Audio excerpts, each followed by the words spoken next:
자, 그래서 이 과목에서는 우리 빅데이터에 대한 데이터들을 탐색을 해봤습니다. 뭐 통계적인 것도 쓰고 뭐 또 하면서 시각화도 하면서 뭐 탐색 같은 걸 했어요. 이제 탐색했으니까 이제는 모델링을 수행을 해야죠. 이제 진짜 분석을 해볼 거예요. 분석을 해볼 건데요. 그러면은 자, 분석 모형 설계가 있고 분석 기법 적용이 있습니다. 자, 한번 쭉 봐볼게요. 자, 분석 모형 설계 있는데 분석 모형은 선정을 해야 됩니다. 분석 모형 선정을 할 때는 어때요? 자기한테 맞는 거 선정하는 거예요. 그래서 내가 어떤 거를 예측하고 싶을지 내 데이터의 특성에 맞는 거를 가지고 분석 모형을 선정을 하면 되고 이거는 다 이제 공부하는 겁니다. 이제 공부하는 거고요. 그리고 분석 모형을 정의하는데 분석 모형 정의 시에 고려 사항이 있어요. 자, 모형을 학습을 할 때 제가 요리를 할 때 요리를 너무 오래 끓였어요. 오래 끓이면요 타거나 이러겠죠. 그래서 너무 많이 지나치게 학습을 해서 복잡해진 모델 있습니다. 이거를 과대적합이라고 부르고요. 그리고 내가 너무 요리를 살짝 익혔어요. 살짝 익히면은 어때요? 요리가 설익겠죠. 그러니까 충분히 설명하지 못해요. 충분히 설명하지 못하는 모델을 과소적합이라고 부릅니다. 과대적합과 과소적합이 있고요. 그리고 적합하지 않은 모델 선택도 잘못됐고요. 그리고 관련 있는 변수가 누락되거나 관련 없는 변수가 포함된다. 이런 것도 변수 선택의 오류. 그리고 대표성 없는 훈련 데이터로 인해서 편향 같은 것도 발생할 수가 있습니다. 이런 거 고려사항이 있다. 라는 거고 분석 모형 구축 절차는 읽어보세요. 이렇게 구축하면 되고 분석 도구를 선정을 해야 되는데 요즘 많이 쓰는 거는 R과 파이썬입니다. 여러분 이제 빅분기 필기 합격하면요. 실기 볼 때요. R이나 파이썬 둘 중에 하나 선택해서 보게 될 거예요.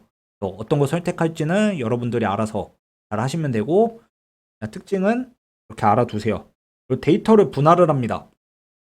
훈련을 할 때 항상 데이터를 분할을 해요. 왜냐면은 아까 말씀드린 과대적합과 과소적합을 방지하고 데이터 불균형 문제를 해결하기 위해서 사용을 하는 건데 예를 들어 볼게요. 제가 책 한 권이 있어요. 이 책 한 권으로 시험을 볼 거예요.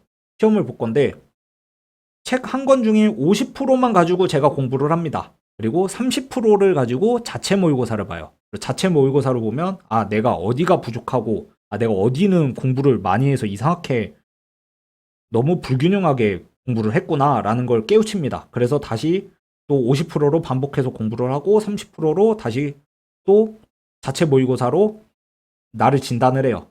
그리고 나서 이제 시험 직전이 되고 나면요. 이제 마지막 20%요. 프로로 실전 모의고사를 보는 겁니다. 이걸로 평가를 하는 거예요. 그래서 훈련용과 검증용은 어쨌든 모델을 학습할 때 그리고 과대적과 과소적합을 조정할 때 사용을 하고요. 평가용은요. 말 그대로 평가를 할 때 사용을 하는 겁니다. 이건 20%고 꼭 이 숫자가 정해진 건 아니에요. 정해진 건 아니지만 이걸 기억하세요. 훈련용이 평가용보다는 무조건 많아야 됩니다. 그렇죠? 무조건 많아야 된다. 이 정도는 기억하고 계십시오. 아시겠죠? 자, 그 다음에 분석 기법 적용을 할 건데요. 자, 이제 여러 가지 분석 모델에 대해서 배워볼 거예요. 첫 번째는 회귀 분석에 대해서 배울 겁니다. 회귀 분석은요, 독립 변수가 종속 변수에 영향을 미치는 파악하는 분석 방법이다라는 건데요. 내가 y는 wx 플러스 b라는 수식이 있습니다. 이런 게 회귀 분석이에요. 즉 뭐냐면요, 요 x를 알면은 y를 예측할 수 있다라는 거예요. 원인을 알면 결과를 알 수 있다. 이 x를요 독립변수라고 부르고 y를 종속변수라고 불러요. 자, 그래서 요 잔차를요 계산값과 예측값의 차이를 우리가 잔차라고 부르는데 그냥 오차라고 생각하시면 돼요. 근데 명밀하게 말씀드리면요 잔차는 표본 집단 기준이고 우리 지금 모집단으로 분석을 할 게 아니라 표본을 뽑아서 분석을 할 거잖아요. 그래서 잔차라는 용어가 그래서 쓰이는 거고요. 오차는 모집단 기준에서는 오차라는 용어를 씁니다. 그리고 이 회귀계수, 얘를 회귀계수라고 부르거든요. 회귀계수라고 불러요. 요 W를. 그리고 얘를 들어봤죠. Y절편이라고 불렀잖아요. 학창시절에. 절편이라고 부르는데 이 회귀계수와 절편을 구할 수 있어야 됩니다. 이 회귀계수와 절편을 구할 때 최소제곱법이라는 걸 활용해서 구해요. 자, 요런 데이터가 있습니다. 이런 식으로 분포하는 데이터가 있어요. 이런 식으로 분포하는 데이터들이 있습니다. 자, 이런 데이터가 있을 때 제가 요걸 1번이라고 하고요. 얘를 2번이라고 하고 얘를 3번이라고 할게요.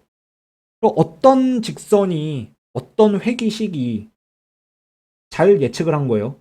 누가 봐도 3번이 예측을 잘한 거죠. 왜냐면요. 1번하고 2번은요. 오차가 커요. 그렇죠. 잔차가 크다고요. 계산값과 예측값의 차이가 큽니다. 그 잔차의 제곱합이 최소가 되는 것을 찾는 게 바로 최소 제곱법이 되고요. 그리고 이 모델을 평가할 때는 R스퀘어 값이라는 것으로 평가를 하고요. 이거는 0에서 1 사이의 값을 가지며 1일 때가 성능이 제일 좋습니다. 그리고 R스퀘어나 이런 거는 사과목에서 식이나 이런 거는 다시 설명을 드릴게요. 어쨌든 이게 회귀 분석이다. 그리고 회귀 분석, 그리고 선형이잖아요. 선형 지금. 그쵸? 이 선형 회귀 분석에 가정이 있어요. 가정이 있는데 요 네 가지 가정은 무조건 외워두시고요. 무조건 시험 문제 나오니까. 그리고 다중공선성 문제가 있습니다. 다중공선성은요. 자, 요런 회귀식이 있어요. 지금 제가 하나만 썼지만 이렇게 하나만 있을까요? 독립변수가? 여러 개겠죠. 우리가 실생활에서 쓰는 거는 독립변수가 여러 개일 거예요. 아까도 말씀드린 것처럼. 그러니까 아까가 이 과목이죠. 그쵸? 이 과목에서 말씀드릴 때처럼 요리 가격을 예측할 때 재료 가격으로만 예측하지 않죠. 그쵸? 인건비랑 뭐 여러 가지 다 예측하잖아요.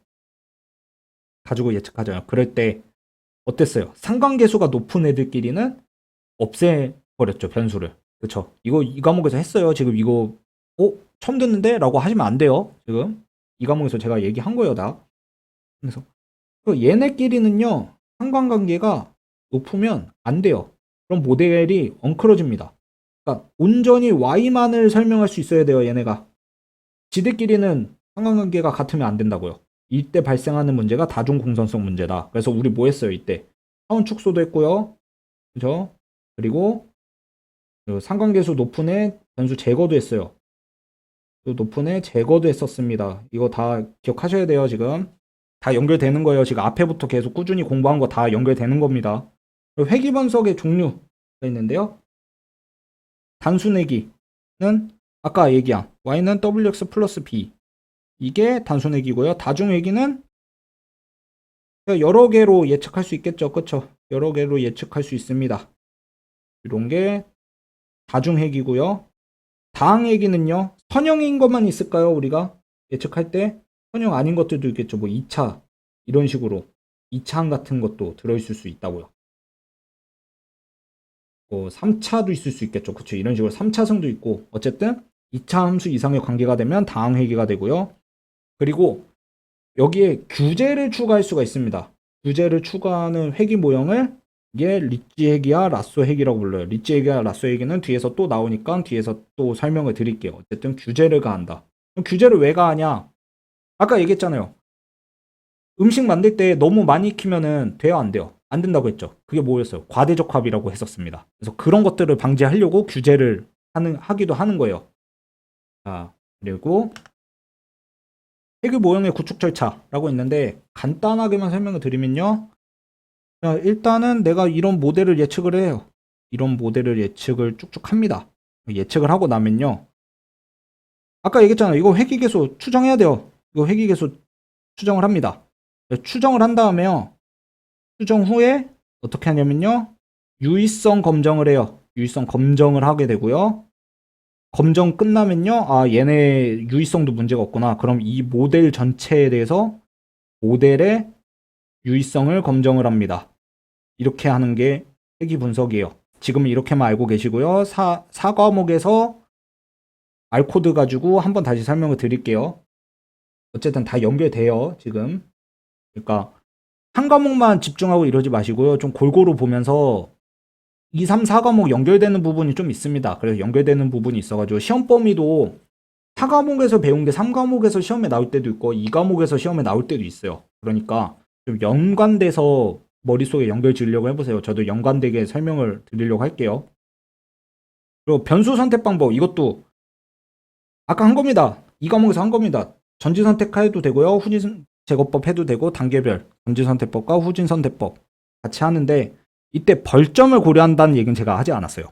근데 회기 모형에서는 벌점을 고려하는데요. 벌점에는 요 두 가지가 있고요. 설명으로 어떤 게 벌점이구나 정도는 아셔야겠죠. 그렇죠? 자, 그럼 회기 분석은 선형 회기 분석은 이렇게 끝내고요. 로지스틱 회기 분석이란 게 있습니다. 얘는요. 분류 문제예요. 분류. 자, 이거 하나 필기해 두세요. 회기, 분류. 얘는요. 수치형 데이터에서 사용을 하는 게 회기고요. 얘는 범주형 데이터에서 사용을 합니다. 저 아까 수치형, 범주형 제가 설명드리고 수치형, 범주형으로 계속 나뉜다고 했어요. 회기는 수치형이고요. 분류는 범주형에서 사용을 합니다. 그리고 로지스트 회기 분석은 말은 회기인데 회기란 용어가 붙어있지만 분류하는 문제에 사용해요. 그래서 성공과 실패로 분류를 하고요. 자주 나오는 게 오즈라는 단어 많이 나옵니다. 그러니까 실패 확률분의 성공 확률, 얘를 오즈라고 불러요. 이 오즈를요, 양변에 로그를 취합니다. 사실 정확하게는 자연 로그를 취하는 건데 뭐 거기까지는 뭐 알아야 되려나? 나올 수도 있으려나? 네, 뭐 자연 로그를 취하는 거긴 한데 자연 로그는요, 로그의 익스포넨셜, 요게 자연 로그라고 해서 이런 식으로 표현이 돼요. 자연 로그 공식은 이렇습니다. 어쨌든 기호는 이렇습니다. 공식이 아니고.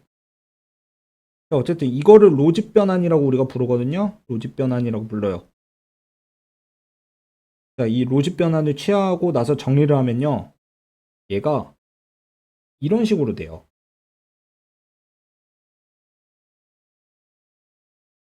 이런 식으로 회귀 분석이 됩니다.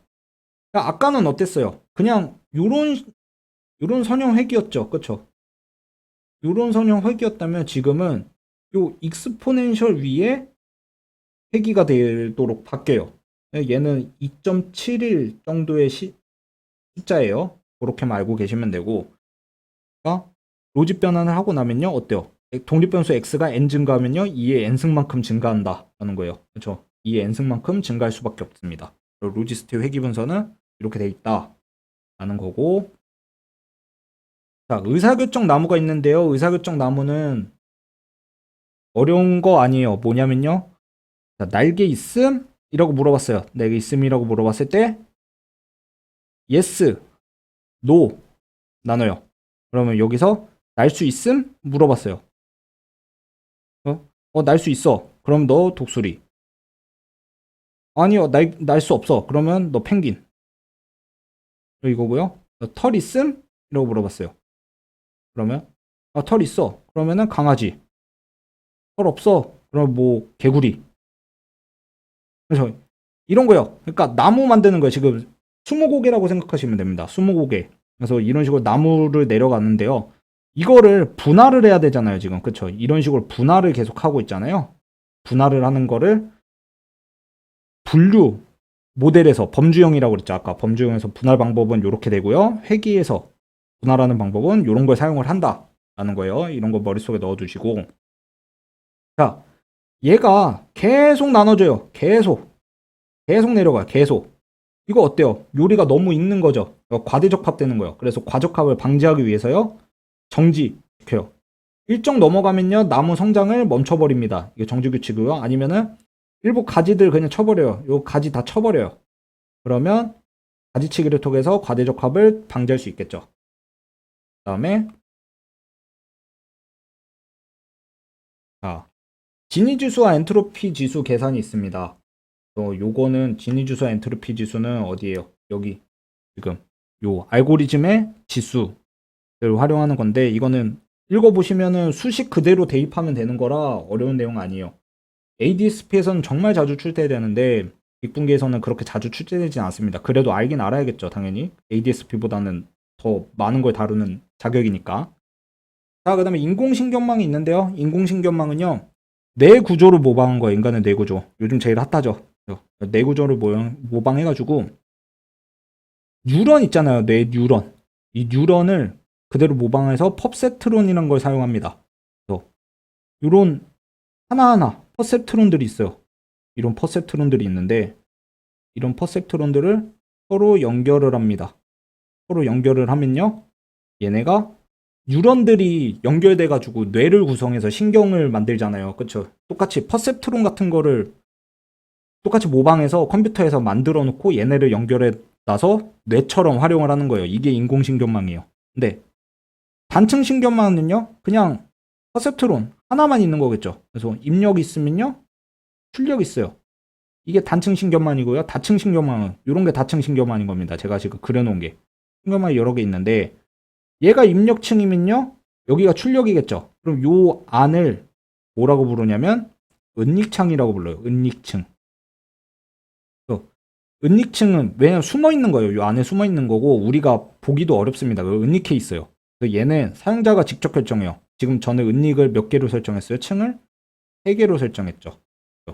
이게 설정을 하는 건데, 자, 이 퍼셉트론 하나가 있잖아요. 이 퍼셉트론 하나가 y는 wx 플러스 b라는 선형 회귀 구조를 가지고 있습니다. 그러니까 선형 회귀들의 집합이에요. 여기서. 그러니까 선형 회귀들의 집합이니까 선형끼리만 모아놓으면은 우리가 풀고 싶은 문제도 못 풀어요. 그 중에 하나가 XOR 문제라고 있어요. XOR 문제라고 있는데 이거는 선형으로 풀 수가 없습니다. 그래서 중간에 함수 같은 걸 써서 선형을 극복해요. 그 중에 시그모이드 함수가 있고요. 소프트맥스 함수가 있고 하이퍼블리 탄젠트가 있고 렐로 함수가 있어요. 이런 것들이 있다. 라고 특징들까지 알아두시면 되고 어쨌든 활성 함수는 선형을 극복한다. 라는 거예요. 자, 그리고 인공신경망의 과적합 방지 방안. 인공신경망도 과대적합이 발생할 수 있습니다. 그래서 아까 뭐라 그랬어요? 이 퍼셉트론 하나가 선형액이라고 그랬죠. 그렇죠? 그러니까 선형액이를 규제할 때 못 쓴다고 그랬어요. 라쏘액이랑 리치 액이 쓴다고 그랬죠. 얘도 마찬가지예요. 선형액에 라쏘 규제랑 리치 규제를 가할 수 있습니다. 그래서 규제를 가함으로써 과적합을 방지하고요. 드롭아웃이라는 것도 있어요. 드롭아웃은요, 여러 퍼셉트론이 있을 때요. 그리고 연결돼 있잖아요. 지금 연결돼 있으면 일부 퍼셉트론을요 비활성화 시켜요. 비활성화 시키면은 얘가 학습이 안 되는 상태가 되겠죠. 그쵸? 그러니까 반에 여러 명이 있어요. 반에 여러 명이 있는데 제가 선생이 질문을 하면은 학생이 손드는 학생이 계속 손드는 겁니다. 그럼 어때요? 그 친구만 공부를 하게 되겠죠. 그러니까 그 친구한테 야 너 손들지 마. 그래서 몇 명 손 못 들게 해요. 그러면은 나머지 친구들이 골고루 손을 들게 되고 골고루 학습을 할 수 있게 된다라는 개념이에요. 드랍아웃이. 그리고 조기 종료. 요리 끓이다가 너무 많이 끓는 것 같으면은 그냥 불 꺼버려요. 그렇죠? 이게 조기 종료고요. 그리고 복잡도 줄이기. 너무 복잡하게 모델 만들지 말자. 그리고 데이터 증강은 뭐 데이터 수 증가하면은 좋을 거다. 그리고 배치 정규화. 각 출력마다 정규화도 시켜주면은 어쨌든 정규화를 하면은 좋다라고 이 과목부터 제가 말씀드렸죠. 그렇죠? 그런 거예요. 그래서 정규화를 시켜주자라는 거고요. 인공신경망은 그런 학습을 어떻게 하느냐 하는 건데 인공신경망 이런 식으로 구성되어 있다라고 했죠. 구성이 되어 있으면 요거 다 연결되어 있는 건데 지금 대충 그릴게요. 뭐 지금 다 연결되어 있는 거긴 한데 시간 부족하니까 처음에는요 앞쪽으로 전달을 합니다. 이걸 순전파라고 불러요. 순전파를 한 다음에요. 그 다음에 역전파를 통해서요 가중치를 수정합니다. 가중치를 수정을 해요. 가중치를 수정할 때 어떻게 수정하냐면요. 경사하강법으로 수정을 해요. 경사하강법으로 수정을 하는데 자 오차가 이런 식의 함수를 그리고 있습니다. 이런 식의 함수를 그리고 있어요. 2차 함수 형태를 보통 그리고 있어요. 2차 함수 형태를 그리는데 이 2차 함수 형태를 그릴 때 여기가 최소값이네요. 그쵸? 최소예요. 최소. 그러면 아까 선형회계에서도 마찬가지였는데 선형회계에서도 어땠어요? 이런 모델을 학습하려면은 잔차가 최소, 잔차가 그 오차라고 그랬죠. 최소가 되는 지점을 찾아야 된다고 그랬어요. 이거를 최소 제곱법으로 해결한다라고 말씀드렸습니다. 그쵸? 잔차가 최소가 되는. 얘도 마찬가지예요. 인공신경망도 여기가 최소가 되는 지점을 찾아야 되니까 여기서 점점 경사를 타고 내려가서 최소가 되는 점을 찾아야 돼요. 이게 경사하강법이라는 겁니다. 아시겠죠? 근데 이 경사하강법으로 경사를 내려가면서 최소값을 찾으면 되는데 찾을 때 기울기 소실 문제가 발생합니다. 기울기가 너무 낮아서 잘 내려가지 못해요. 그래서 내려가야 되는데 안 내려가요. 여기 안 내려가. 계속 조금 하면서 안 내려갑니다. 이게 왜 그러냐면은 시그모이드 함수를 사용할 때 그런 현상이 일어나요. 그래서 여기 돼 있죠. 렐루 함수. 활성 함수 중에는 렐루 함수를 사용하면은 보통 경사학어법에서 기울기 소실 문제는 해결할 수 있다라는 겁니다. 아시겠죠? 이렇게 이해하고 넘어가세요. 자, 그 다음에 서포트 벡터 머신이라는 게 있습니다. 서포트 벡터 머신은요, 자, 요런 세모의 데이터가 있고요. X의 데이터가 있어요. 자, 요 두 개를 분류하는 모델을 만들고 싶어요. 둘을 분리하는 모델을 만들고 싶습니다. 그래서 그 모델을 찾기 위해 직선을 하나 그을 거예요. 직선을 하나 그을 건데, 자, 1번, 2번, 3번. 뭐가 좋을까요? 1번, 2번, 3번 중에. 여러분들은. 2번이 좋습니다. 2번이 왜 좋냐면요. 2번은요. 요 폭이 넓어요. 이 폭이 넓어요. 1번이나 3번은요. 폭이 좁아요. 그렇죠? 근데 2번은요. 둘을 분리하는 폭이 넓습니다. 즉 이거를 마진이 최대화가 되는 초평면을 찾는 거예요. 직선, 평면, 직선, 평면을 찾는 거예요.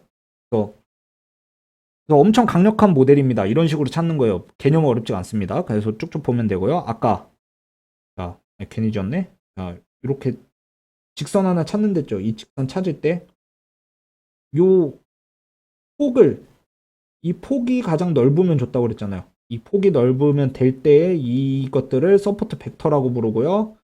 얘네가 서포트 벡터고요.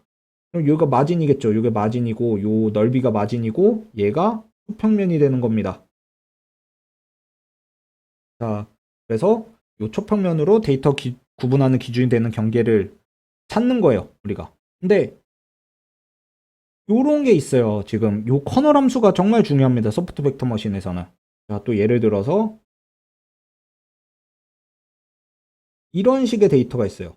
그래서 x랑 동그라미랑 구분하고 싶어요. 근데 평면을 찾아야 된다면 직선이나 평면을 찾아야 돼요. 직선이나 평면으로 이 둘을 구분할 수 있어요? 안 되죠. 그쵸? 안 되니까 저차원을 고차원으로 올려버립니다. 차원을 높이면요. 자, 이런 식으로 높여버리면은 여기 2차원이었어요. 근데 이런 식으로 이런 3차원으로 이렇게 만들어 버리는 겁니다. 3차원으로 이렇게 만든 거예요, 지금. 그래서 동그라미들은 아래쪽에 위치하게 하고요. X들은 위에 위치하게 한 거예요. 그럼 이때 어때요? 여기가 요 직선 하나 그어주면 요 노란색 직선 하나 그어주면 분류할 수 있죠. 그렇죠? 이게 커널 함수입니다. 그래서 이런 커널 함수를 통해서 2차원을 3차원으로 올려주니까 저차원을 고차원으로 올려주니까 하이퍼플레인 초편면을 찾을 수 있게 됐다라는 거예요. 이게 커널 함수고요. 그리고 유형은 있어요. 하드 마진 분류는 오류를 허용하지 않고요. 소프트 마진 분류는 어느 정도 오류를 허용한다 라는 거고요. 그다음에 연관성 분석이 있습니다. 연관성 분석이 있는데 항목들 간의 조건 결과로 이루어지는 장바구니 분석이다라는 거예요. 왜 장바구니 분석이라 하는지는 좀 이따 다시 설명을 드리고요. 특징은 단순하고 분명하고 근데 계산력이 기하급수적으로 증가해요. 품목수가 많을수록. 그리고 엠리오리 알고리즘을 활용합니다. 엠리오리 알고리즘을 활용해서 분석을 하고요. 여기에 시간 개념을 추가하면 순차 패턴이라고도 불러요. 알고 계시고 요 지표가 중요해요. 요 지표. 이 지표 시험 문제 두 번에 한 번꼴로 무조건 튀어나옵니다. 지신향이라고 외우면 되고요. 자, 지지도는 실리도, 향사도 이렇게 있어요. 이거는 읽어보시고 그냥 외우셔야 되는 거예요. 외우셔야 되는 거고 향상도는요. A품목과 B품목의 상관성입니다. 그래서 1보다 크면 양의 상관관계 1이면 상관없음 1보다 작으면 음의 상관관계 이게 헷갈리기 쉬워요. 여태까지 상관계수 이런 것들은 0을 기준이었다면은 향상도는 1을 기준이에요. 그래서 1을 기준이다라는 거 머릿속에 잘 기억하시고요. 자, 이 문제 있습니다. 이 문제 풀어보면은 어렵지 않아요. 이 지지도, 신뢰도, 향상도의 모든 것을 설명하는 문제입니다. 맥주 구매 확률은 뭘까요? 맥주 구매 확률은 맥주 하나, 둘, 셋, 네 개죠. 그래서 10, 20, 30, 40. 그래서 이 전체가 200개요. 200으로 나눠주면 0.5가 되는 거고요. 치킨은요? 치킨은 하나, 둘, 셋, 넷. 20, 20, 10, 40이네요. 20, 20, 10, 40 해주면은 200으로 나눠주면 0.45가 돼요. 그럼 맥주와 치킨의 지지도는 어떻게 되느냐? 지지도는요? PA 교집합 B죠. 그쵸? 맥주와 치킨 동시에 맥주와 치킨 동시에는 뭐예요? 얘랑 얘네요. 그쵸? 맥주 치킨 뭐 햄버거도 포함되어 있지만 어쨌든 맥주 치킨 동시에 있는 애는 이거 두 개잖아요. 그리고 20 더하기 40 더해서 200으로 나눠주면 0.3이 튀어나올 거고요.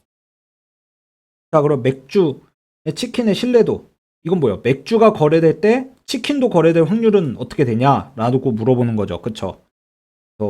PA는 지금 맥주의 확률이니까 맥주 구매 확률 0.5가 들어가는 거고 PA 교집합 B는 여기서 나왔죠. 0.3 우리 구해놨죠. 지지도 구해놨어요. 그리고 0.5분의 0.3이니까 0.6. 그래서 맥주 구매하면 60%의 확률로 치킨도 구매한다라고 예측할 수 있고요. 그리고 향상도는 PA, PB, 네, PA 교집합 P. PA가 0.5고 PB가 0.45죠.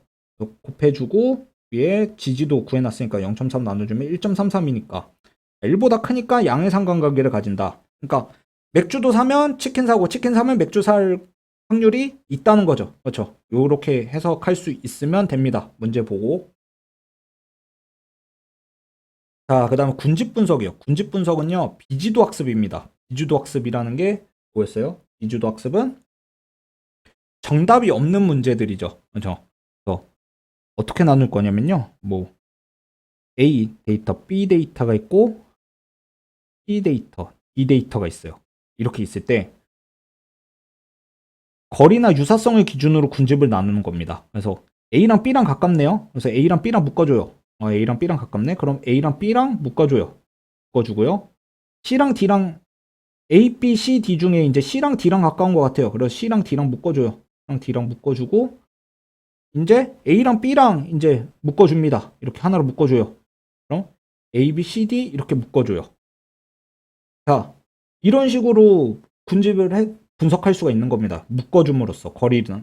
그러면은 어때요?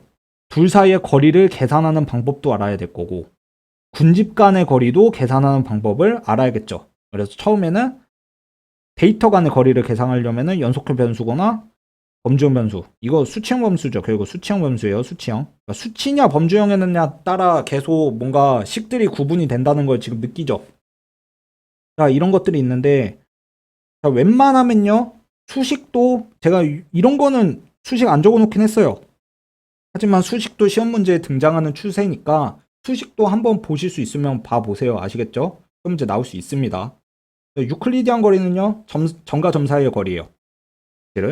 그래서 어려운 개념 아니고요. 우리가 흔히 배운 피타고라스 정리 통해서 구하고요. 맨하탄 거리는 각 변수들의 차이의 단순 합이 되고요. 그리고 맨하탄 거리는 하나, 둘, 셋, 넷, 다섯 되는 거겠죠. 5가 되는 거고 유클리디안 거리는 그냥 직선이고요. 체브셰프 거리는 x가 3이고 y가 2잖아요. 그럼 3과 2 중에 최대값 뭐예요? 3이죠. 이렇게 구하는 게 체비셰프 거리입니다. 어려운 거 아니고요. 범주형 변수는 자카드 유사도나 코사인 유사도. 연속형 변수에는 맨체스터 유나이티드라고 외우고요. 맨유 그리고 자코 범주형 변수는 자코 이렇게 외웁시다. 거리는 그렇게 계산을 하고요. 계측적 군집 분석에서 거리 측정할 때 이렇게 측정을 하는 겁니다. 가까운 데이터끼리 군집으로 측정하려면 최단 연결법, 최장 연결법 이런 거는 읽어보시면 어려운 거 없고요. 그리고 아까 제가 트리 모양의 그래프 그려드렸죠. 이거를 덴드로그램이라고 불러요.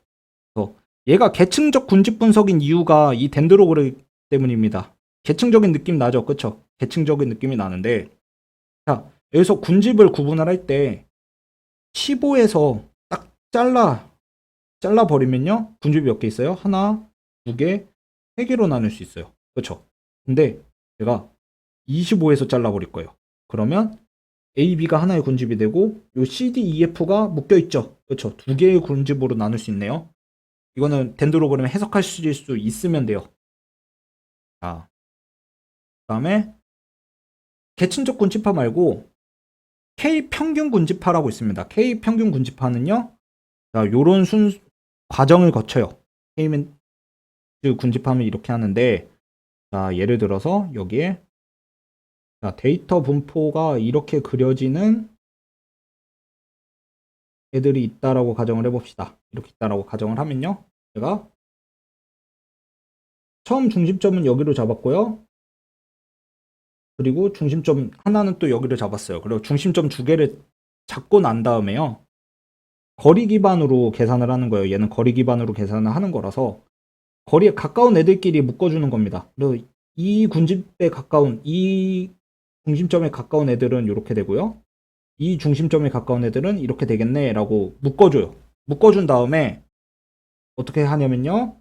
묶어준 다음에 자 데이터들을 가장 가까운 군집에 할당 이거를 지금 한 거예요. 제가 지금 이거를 한 거고 그 다음에 평균으로 중심점을 재설정합니다. 평균으로 중심점을 재설정해서 요 데이터들의 평균은 한 요 정도쯤 오겠네요. 그러면은 다시 바꿔서 노란색으로 해서 요 정도에 위치할 거고요. 얘도 중심점으로 이동하면 한 요 정도 될 것 같아요. 그렇게 되고 나면요. 다시 할당을 해요. 다시 할당을 하는데 가까운 이제 어디가 가깝지 보면은 이렇게 될 수가 있어요. 그렇죠? 이런 식으로 변할 수가 있습니다. 이거를 변하지 않을 때까지 반복을 계속 수행합니다. 반복을 계속 수행해요. 이게 K민주 클러스터링이에요. 그래서 중심점이 변경되면 군집이 변할 수 있죠. 그쵸? 얘 변했죠. 그쵸? 얘 변했어요. 변했음. 얘 변했습니다. 자, 그런 게 있고요. 그리고 K 평균 군집하는 이상치에 민감해요. 당연하죠. 이 데이터 중에 갑자기 X가 요런 애가 하나 있어요. 뭐 요 진짜 동떨어진 애가 하나 있어요. 얘 때문에 평균 중심점 계산할 때 영향을 미칠 거 아니에요. 그래서 이거를 대응하기 위해서 K 매도이즈 군집화라는 것도 있다라는 거 알고 계시면 되고 그 다음에 K 평균 군집화는요 거리 기반이에요. 그러니까 계층적이지 않고 비계층적 군집화 방법 중에 거리 기반인데 비계층적 군집 기반 중에 DB스캔이라고 있습니다. 얘는 밀도 기반이에요. 그래서 밀도가 촘촘한 애들끼리 요렇게 촘촘하고 요렇게 촘촘해요. 만약에 그러면은 얘네끼리 하나의 군집이 되는 거고요. 얘가 하나의 군집이 되는 거예요. 그래서 얘는 DB스캔은 밀도 기반인데 군집 개수를 지정할 필요가 없다. K민지는요. 요 군집 개수를 지정을 해줘야 돼요. 내가 군집을 2개로 할지 3개로 할지 4개로 할지 5개로 할지 아까는 제가 예시는 2개로 했죠. 그렇죠. 군집을 2개로 예시를 들었는데 이 최적의 K는 엘보 메소드를 활용해서 최적의 K를 설정을 하고요. 엘보 메소드는 4과목에서 제가 다시 설명을 드릴 겁니다. 지금은 그냥 받아들이세요. 또 DB스캔은 노이즈와 이상치에 강합니다. K민즈랑 다르죠. 그렇죠. 이런 장단점이 있다는 거고 자, 그리고 기타 계층적 군집 분석이 있습니다. 이 외에도 여러 군집적 분석이 있어서 이런 것들은 알고 넘어가시면 읽어보고 이해하세요. 가끔 시험에 나옵니다. 특히 자기 조직까지도 SOM은 시험에 나온 적 있어요. 자, 그 다음에 고급 분석 기법으로 들어갈게요. 고급 분석 기법으로 들어가면 범주형 자료를 분석하는 방법 중에 분할표라는 방법이 있어요. 그래서 이거는 여러 개의 범주형 변수를 기준으로 관측치를 기록하는 표 해서 아까 로지스틱 회계에서 오즈 배웠습니다. 그쵸? 일어나지 않을 확률분의 일어날 확률 이거를 이런 표로 주어지면은 각각의 오즈를 계산을 하면 값이 도출이 되고 오즈 레이쇼를 계산하라는 문제가 가끔씩 출제가 되니까요. 이건 보시면 돼요. 자, 그리고 다별량 분석이 있습니다. 아까도 말씀드렸는데요. 다별량 데이터들은 분석할 때 뭐 한다고요? 차원 축소하면 되는 거예요. 차원 축소. 어렵게 생각하실 필요 없어요. 차원 축소를 하면 돼요. 차원 축소를 왜 하냐? 내가 다차원의 데이터를 분석할 때는 머릿속에 안 그려져. 근데 차원을 축소해서 2차원, 3차원으로만 내리면은 그림을 그릴 수도 있고 아니면 머릿속에 생각을 할 수가 있어. 그래서 차원 축소를 하는 건데 또 차원 축소 기법 중에 소개 안 한 것 중 하나, 요인 분석이라는 걸 소개해 드리려고 합니다. 지금 차원 축소를 한 번에 안 놀아놓고 이렇게 뭐 띄엄띄엄해서 설명드리는 이유는요. 3과목에서 요인 분석이 시험에 나왔기 때문에 이걸 그냥 3과목에 넣었을 뿐이고요. 다별량 분석에서 뭐 PCA가 나올 수도 있고 이럴 수도 있어요.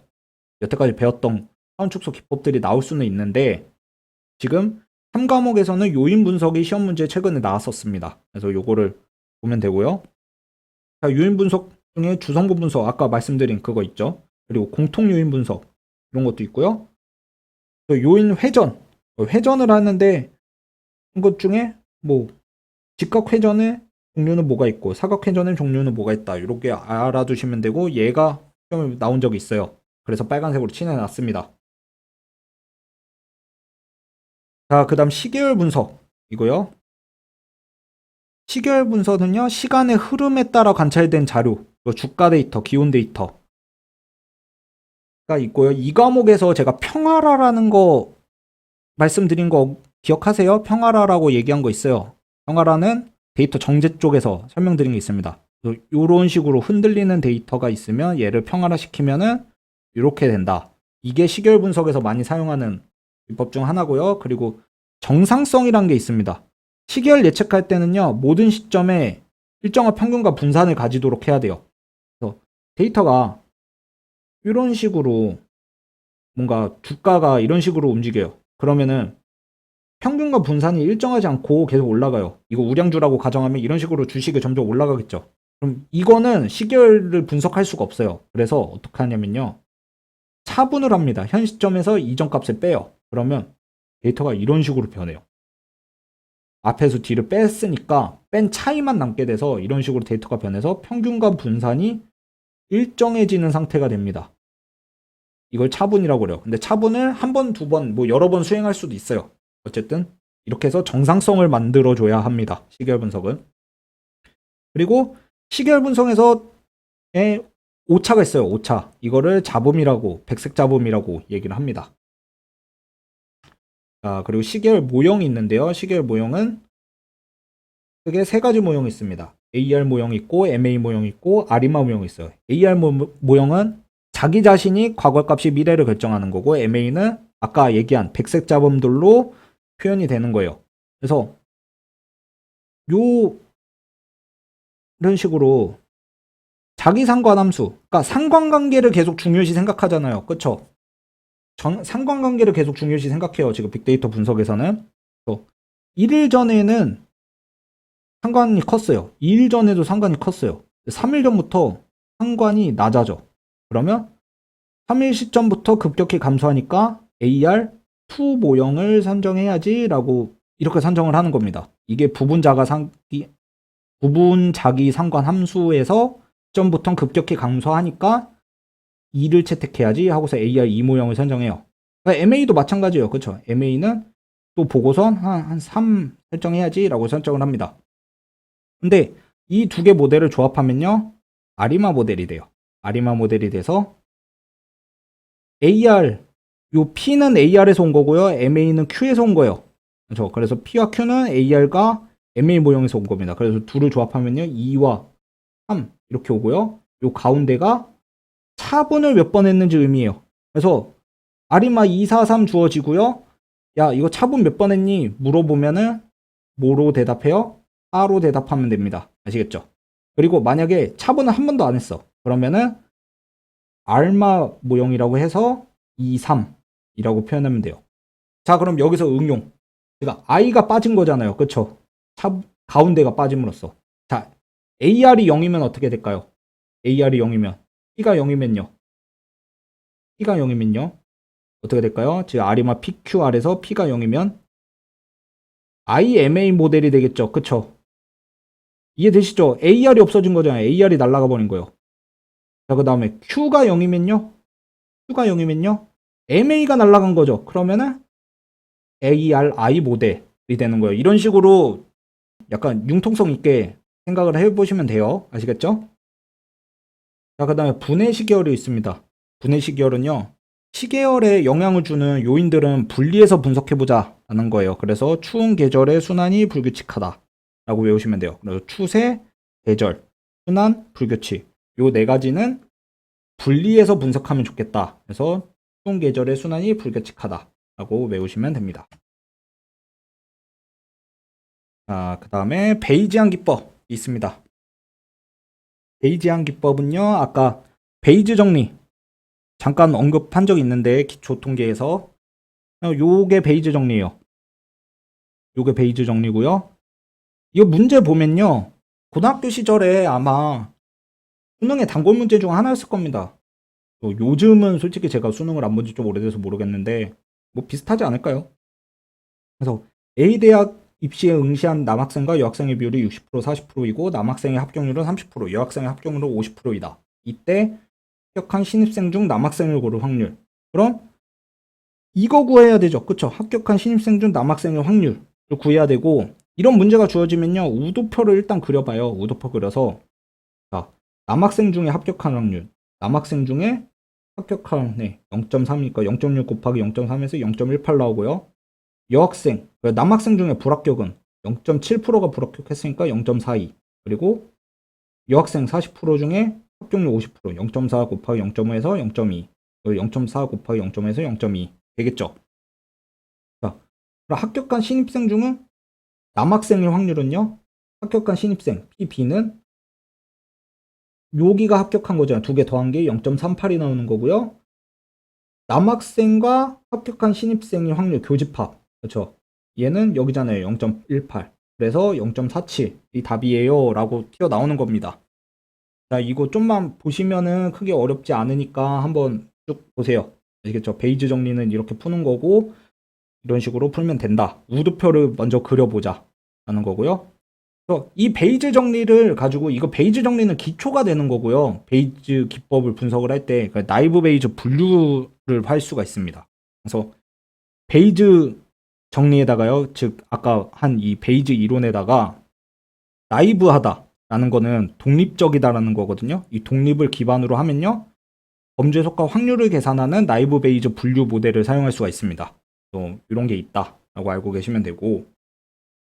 자, 아까 인공신경망을 했지만 딥러닝 분석이 여기 또 나와요.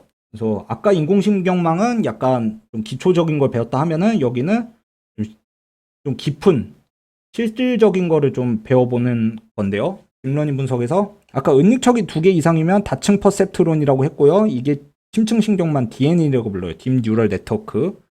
근데 여기서 컨볼루션 레이어하고요, 풀링 레이어를 넣게 되면요. 그러니까 우리 아까 얘기했던 요런 신경망에다가 갑자기 얘랑 요런 것들을, 요거가 아까 제가 이렇게 연결해 놓은 게 풀리 커넥티드 레이어예요. 이게 풀리 커넥티드 레이어거든요. 이 풀리 커넥티드 레이어가 요거를 의미합니다. 요거를 의미해서 여기다가 이런 레이어들을 추가하면요, 이미지에서 패턴을 찾을 수가 있는 신경망이 된대요. 그죠?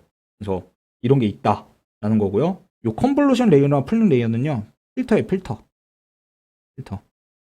우리 핸드폰으로 사진 찍고 이러면은 필터 적용하면은 어때요? 막 사진 이쁘게 나오고 이러죠. 그쵸? 이쁘게 나오거나 아니면은 키가 작았는데 키가 커지거나 아니면 뭐 계절이 이상했는데 계절이 엄청 날씨가 좋아 보인다던가 이런 식으로 이미지의 특징을 추출하는 필터입니다. 이 필터를 적용을 했더니 이미지를 패턴을 찾는 신경망이 된다. 그래서 이건 CNN, 컨볼루션 뉴럴 네트워크라고 부르고요. 이 CNN들이 발전해서 이런 모델들이 지금 등장을 하고 있습니다. 이런 것들은 다 암기를 해두시면 좋고요. 그 다음에 순환신경망이라고 있어요. 이건 리커런트 뉴럴 네트워크라고 부릅니다. 리커런트 뉴럴 네트워크라고 부르는데 이런 신경망에서 다시 이런 신경망에서 일로만 가는 게 아니라 이런 식으로 순환을 해요. 막 순환을 하도록 모델을 만들어요. 하는데 순환을 하고 막 이렇게 모델을 만들면요, 순차적인 데이터, 즉 시계열 데이터죠. 이거 아까 얘기한 시계열 데이터에서도 쓸 수 있는 신경망이 됩니다. 이게 순환신경망인데요. 여기서 순환신경망의 문제가 뭐냐면 장기 의존성 문제가 있어요. 우리 시계열 데이터 중에 또 대표적인 게 우리 말 있잖아요. 말. 제가 지금 1과목부터 2과목 현재 3과목 설명하고 있는데 여러분 1과목 기억나세요? 제가 말 한 1과목에서 뭐 얘기했던 것들 다 기억나세요? 기억 안 나죠? 앞에서 얘기한 거는요, 까먹어요. 신경망도 마찬가지요. 앞에서 얘기한 거 까먹습니다. 그래서 장기 의존성 문제가 있어요. 과거 정보를요, 전달을 잘 못해요. 이런 게 있어서요, 전달을 잘 못하니까 이런 걸 극복하기 위해서 이런 RNN을 개선한 모델들을 또 만듭니다. LSTM이나 GRU 같은 거를 만들어요. LSTM은 게이트가 3개고요. GRU는 게이트가 2개네요. 그렇죠? 이런 특징 같은 거는 알고 계셔야겠죠. 그 다음에 오토 인코더라는 것도 있습니다. 오토 인코더라는 것도 있는데요. 신경망을 구성할 때 여기서 이런 식으로 구성을 해요. 요렇게 신경망이 축소가 됐다가 확대가 돼요. 그래서 여기를 인코더라고 부르고요. 여기를 디코더라고 불러요. 그러면은 압축했다가 다시 디코더로 복원하는 거예요. 재구성하는 거예요. 그거를 비지도 학습을 하는 거거든요. 요거 비지도 학습이에요. 비지도 학습하는 걸 얘를 오토 인코더라고 부르고요. 얘를 확률 분포로 학습을 하면요. VA라고 부르고요. 그리고 생성기와 판별기가 경쟁을 통해서 유사한 데이터를 생성하며 적대적 훈련을 통해서 학습하면 간이라고 부릅니다. 생성기가 있고요. 판별기가 있어요. 여기서 생성기에서 이미지를 하나 만들어요. 이미지를 하나 만들어서 판별기가 판별을 합니다. 판별하는데 처음에는 야 이게 가짜냐 진짜냐고 판별을 할 때 처음에는 진짜 가짜 이미지 판별을 잘하겠죠. 근데 생성기가 너무 잘 만들게 되면요. 가짜인지 진짜인지 찍기 시작해요. 50대 50으로 찍기 시작합니다. 그래서 이렇게 서로 경쟁을 시키면서 만들면요. 정말 진짜 같은 가짜 이미지를 생성을 하는 순간이 와요. 진짜 같은 가짜 이미지를. 이게 겐입니다. 네. 진짜 같은 가짜 이미지를 만드는 거고, 뭐 딥페이크, 요즘 흔히 말하는 딥페이크 있죠. 다 그런 게 요런 겐에 기반이 됐고요. 그 겐에다가 아까 얘기한 그 컨볼루션 뉴럴 네트워크 있잖아요. 그 필터 쓰는 레이어. 걔를 하면요 또 안정적으로 학습이 가능하다. 또 오토 인코더는 생성형 AI의 기반 모델이다. 요런 거를 통해서 챗GPT나 요즘 핫한 챗GPT 이런 것도 다 오토 인코드 통해서 활용을 합니다. 그 다음에 비정형 데이터 분석 할 건데요. 텍스트 마이닝이라고 있어. 텍스트 마이닝은 뭐야? 문서를 분석하는 거죠. 그쵸? 글을 분석하는 거예요. 글을 분석할 때 통계적 기반으로는요. TDM.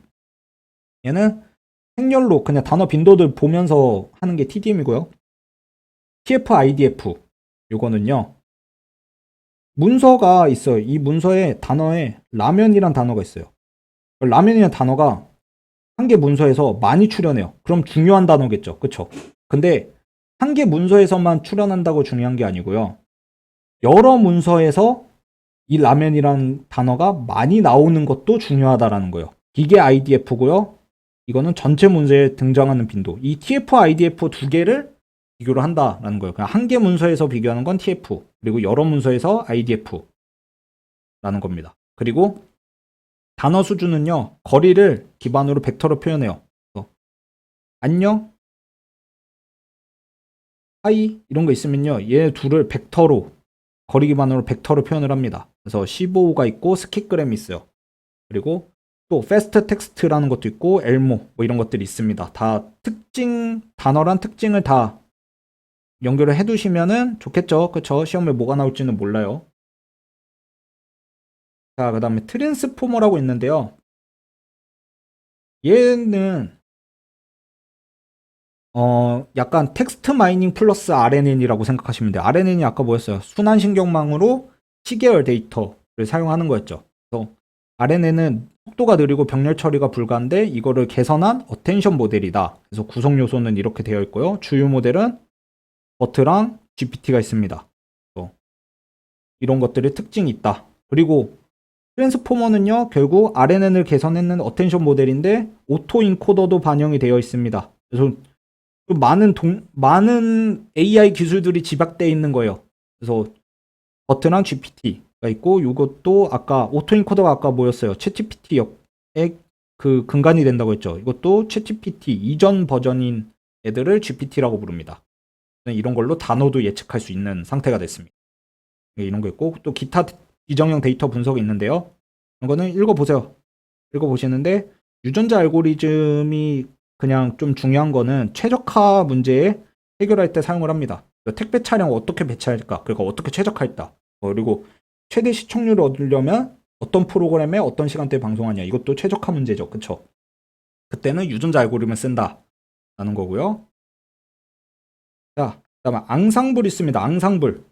앙상블은요, 여러분 들어보신 적 있을 거예요. 단어를. 앙상블 어디서 들어봐요? 악기들 연주할 때 여러 악기들이 모여서 하모니를 이루면서 연주하는 걸 우리가 앙상블 연주라고 부르잖아요. 그렇죠?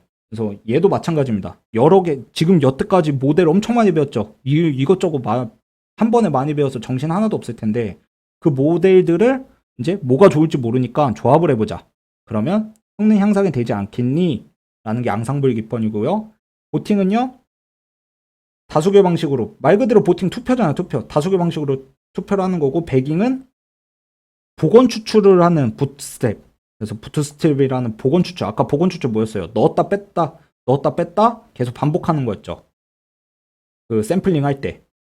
그래서 이걸로 학습한 후에 보팅으로 결합을 합니다.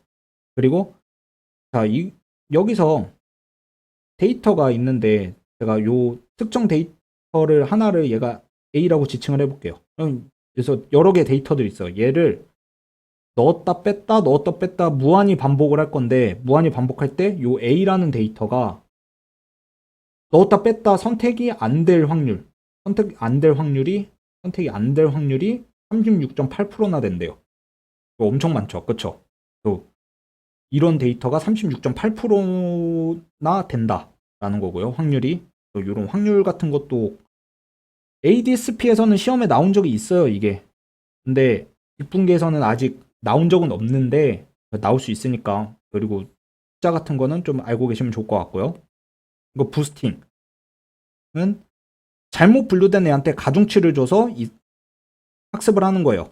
이런 방법이 부스팅 방법이 있고요. 그리고 랜덤 포레스트는요, 배깅에다가 의사결정 트리, 아까 배운 틀이 있죠. 그거를 추가해서 성능이 좋고 이상치에도 강하게 된다라는 거고, 요거 좀 약간 중요합니다. 이거 시험 문제 여러 번 나왔어요. 그러니까 저 보팅, 배깅, 랜덤 포레스트는요, 병렬로 처리할 수가 있어요. 근데 부스팅은 어때요? 준 거에 가중치를 준 다음에 학습을 하고, 또 가중치를 주고 학습을 하고, 순차적이라고요. 얘는 순차적으로 해야 돼요. 보팅, 배깅, 랜덤 포레스트는 병렬로 그냥 처리하면 돼요. 하지만 부스팅은 순차적으로 가중치를 줘야 하기 때문에 병렬 처리가 불가하다라는 거예요. 아시겠죠?